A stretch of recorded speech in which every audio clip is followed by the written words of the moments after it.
mucaa doktora kan gara lafa tokko jira. Mucaan kun abbaan isaa daa'imummaan xiqqeenan irraa aakhirame.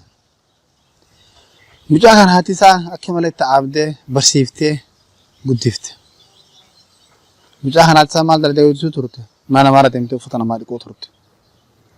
Akkasitti baratee mucaan kun doktora ta'e.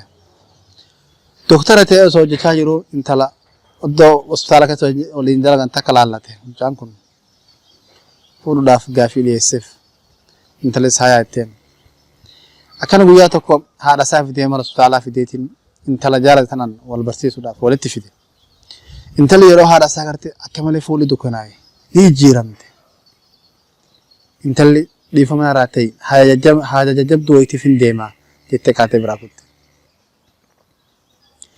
Akkasi guyyaa barumsaa yeroo hospitaala deebi'etti maal taatee nu biraa kutte kaleessa jedheen. Haadha tantee tun amma tokko duratti mana keenya dhuftee uffata nu dhiquu turte. Haadha tantee tana arguus hin fedhu. Cidha keenyas akka hin irratti hirmaatu hin barbaadu. Warri keenyasiif nan kennan anis hin ayyamu jetteen. Amma mucaan wareeree wanta wallaalee nama tokko mareeteen waan kana waliin fudhatu dhabeetiin akka malee wareere. Wanta wallaalee. Akkasi guyyaa wanta wallaaleetiin barsiisaa tokko yaadate. Kaayidoo barsiisuu turetti itti dhiyaatee akkaan gorsuu ture yaada fi ibsa tokko yaadate. Isa dhaqeetiin waan kanatti mari'ate wanta sitti hime. Amma barsiisichi waan jedheen galiitii ummaateeti harka dhiqii fi harka isii lamaan dhiqii fi borumtaa ammoo yaada jaafatin si dhiyeessaa si fi himaa jeen. Akkasi galeetiin har'a ummaa harkaan si dhiqeetiin fuudhee ummaa isaatiif harka dhiqeef. Yeroo kana mucaa ijji isaa lamaan keessa immaan gayyaa'e. Immaan dhangala'e ija mucaa keessaa. Harki haadha isaa amma dheeraa uffata dhiquu turte. Kanaan guddifte. Oomuu fi saamunaan harka haadha isaa dhodhoote. Takka yeroo tokko haadha isaa hanga sababa kana harki dhukkubu gaha. Waan dubbatu wallaalee akka malee immaan iji isaa keessaa immaan gayyaa'ee akka ittiin doktora bilbilee yaa doktora kiyya galatoomu. Hedduu si galateeffadha jedheen. Akka ittiin borumtaa yeroo bakka hospitaala dalagaa isaa deemu intala wal arge.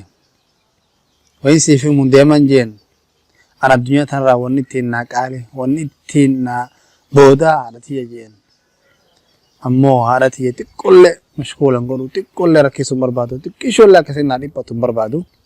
Wanni isiin feene dalaguu dhiisi ittillee yaadu wanni ammoo addunyaa tanarraa hunda qaalii haadha tiyyaa acha dhiisa akkasi galatoo midhatiin intala biraa deeme.